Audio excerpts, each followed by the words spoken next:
Everyone will be affected by this war one way or another. In the markets, oil prices are the thing that it's concerned about. The White House now trying to limit the impact of the war on energy prices, which are going up.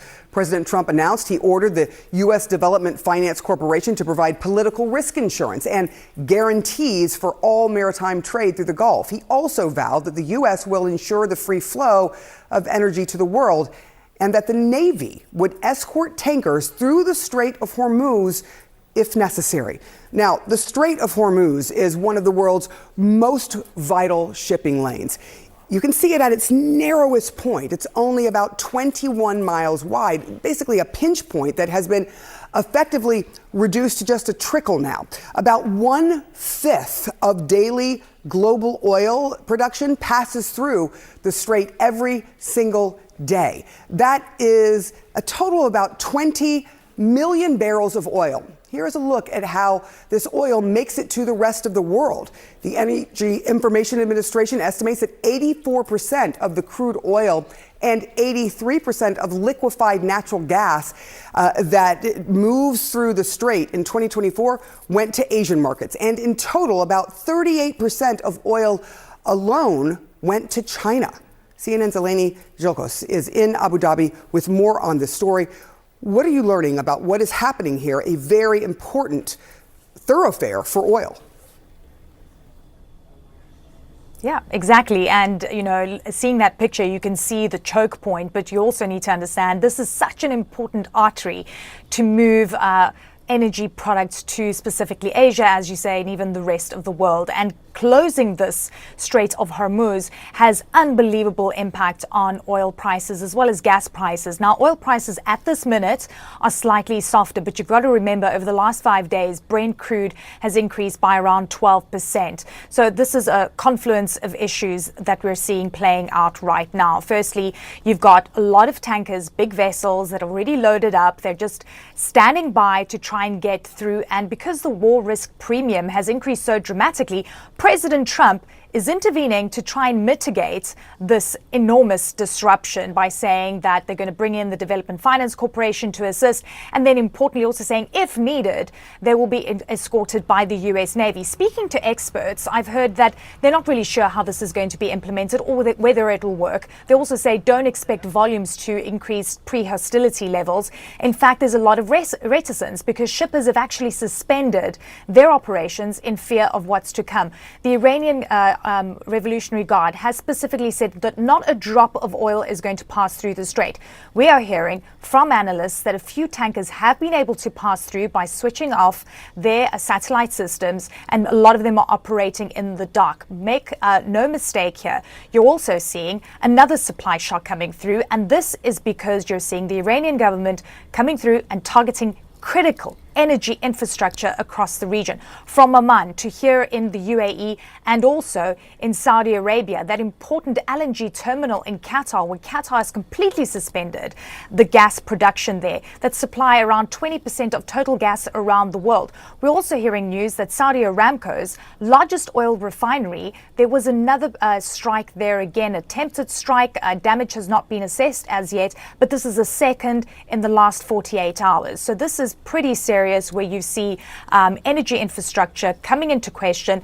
The worry is, are we going to see more capacity being taken out of the market? If that is the case, expect much higher oil prices that could feed through into inflation in the United States. Yeah, this is one of the ways to impact everyone across the world, and you're seeing Iran do that, but it will also impact Iran as well. So we will have to see how this goes, but a lot of concern this morning about energy prices, and for good reason. Eleni Zholkos, thank you so much for your reporting. Appreciate that. Well, as Eleni was saying, Qatar announcing it is halting production of liquefied natural gas, LNG, after reporting attacks on its infrastructure.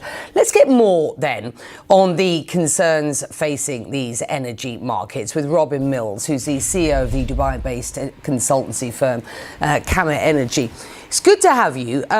This is an important story, and we've just been discussing the fundamentals not really reflecting certainly what we're seeing as far as the markets are concerned today. President Donald Trump says the US Navy could escort tankers, promising to, quote, ensure the free flow of energy to the world, and has ordered political risk insurance support to keep trade flowing. What do you make of these offers of support at this point? And, is this going to calm the market, or does the risk of drones and other ballistic missiles really make this a sort of fundamentally different kind of crisis, Robin? Yes, so thanks, Becky. Well, look, this is huge news. It's incredibly important for the global economy, the stoppage of the flow of oil and also liquefied natural gas out of the Gulf. And, we see the Qataris have closed down their LNG facilities, partly because of this attacks, which don't seem to have caused serious damage.